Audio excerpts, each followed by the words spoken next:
মুর্শিদাবাদের সুতিতে পালিত হলো জাতীয় কংগ্রেসের সারা ভারত সংগঠন সৃজন অভিযান। ঔরঙ্গাবাদের একান্ত আপন লজে আয়োজিত এই কর্মসূচিকে ঘিরে উপস্থিত ছিলেন জাতীয় কংগ্রেসের একাধিক নেতৃত্ব এবং কর্মী সমর্থকরা। এই অনুষ্ঠানে উপস্থিত ছিলেন শ্রী জি রুদ্রা রাজু, অশোক ভট্টাচার্য, শেখ আব্দুল রহিম, মহকুমা সভাপতি আলফাজউদ্দিন বিশ্বাস, সুতি 2 ব্লকের সভাপতি মতিউর রহমান এবং সুতি 1 ব্লকের সভাপতি তরিকুল আলম আজাদ।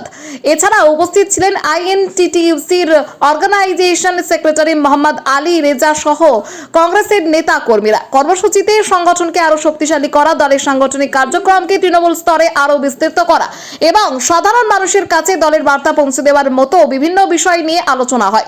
সুতি বিধানসভা এলাকায় কংগ্রেসের সাংগঠনিক ভিত আরো মজবুত করার লক্ষ্যে এই উদ্যোগ বলে জানানো হয়। নেতৃত্বের পাশাপাশি কর্মী সমর্থকদের উপস্থিতিতে এদিনের কর্মসূচি ঘিরে ছিল উৎসব এবং উদ্দীপনা।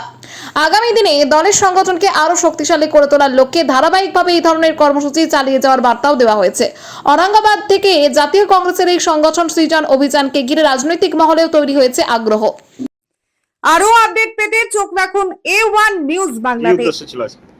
আজকে উদ্দেশ্য এর আগে 18 তারিখ একটা প্রোগ্রাম হয়েছিল জঙ্গিপুরে, আর সেই প্রোগ্রামেই আজকে আমাদের সুতি বিধানসভার অন্তর্গত সুতি 1 এবং সুতি 2 দুটো ব্লক আছে এই অ্যাসেম্বলিতে। সুতি বিধানসভাতে আজকে এই প্রোগ্রাম সেম প্রোগ্রামটা হচ্ছে যে আমাদের প্রশাসনিক স্তরে জেলা ভাগ হয়েছে, আর একটা নতুন প্রস্তাব এসেছে, খুব ভালো প্রস্তাব এসেছে যে আমাদের একটা যে আবেগ যে জঙ্গিপুর ছিল, জঙ্গিপুরের নাম পরিবর্তে যাতে উত্তর মুর্শিদাবাদ হোক, মানে মুর্শিদাবাদ নামটা যাতে থাকে, এটা একটা বলা হলো যাতে আমাদের প্রদেশ মারফত এআইসিসিতে একটা আলোচনা হয়। আর জেলা সভাপতির নতুনভাবে নিযুক্ত করার যে ব্যাপারটা আসে, ওই প্রক্রিয়াটা শুরু হয়েছে।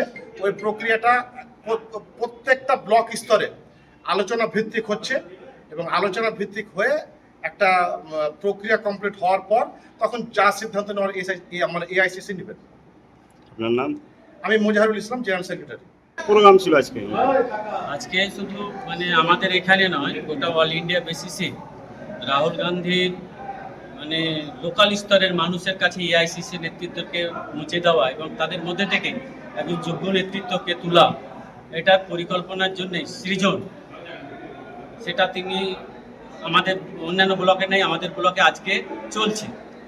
এর মধ্যে থেকে কেউ একজন, যেহেতু জেলা নতুন করে ভাগ হয়েছে আমাদের, আর যেখানে ভাগ হয়নি সেখানেও কিন্তু এই পদ্ধতিতেই একজন জেলা সভাপতি নিয়োজিত করবেন, যেন একদম নিচু স্তর থেকে মানুষ উঠে যেটা যোগ্য মনে হবে সেই ব্যক্তিকে তারা কিন্তু সভাপতি হিসাবে অ্যাপয়েন্টমেন্ট দিবেন বা ঘোষণা করবেন।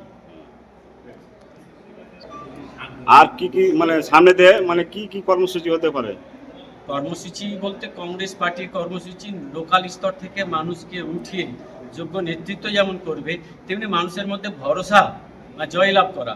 সে ভরসাটা এই আগামী দিনে লোকসভা ভোটে আমরা একজন নিরপেক্ষ দৃষ্টিসম্পন্ন মানুষকে চয়েস করতে পারি। আমাদের মধ্যে যেমন সর্বভারতীয় নেতা হিসেবে বিরোধী দলের নেতা রাহুল গান্ধী মহাশয়কে সামনের দিনে আমরা প্রধানমন্ত্রী হিসাবে দেখতে পাই। এই জন্য সংগঠনকে মজবুত করা, শক্তিশালী করা মূল উদ্দেশ্য। আপনার নাম? আলফাজউদ্দিন বিশ্বাস, সাব ডিভিশন কংগ্রেসের প্রেসিডেন্ট।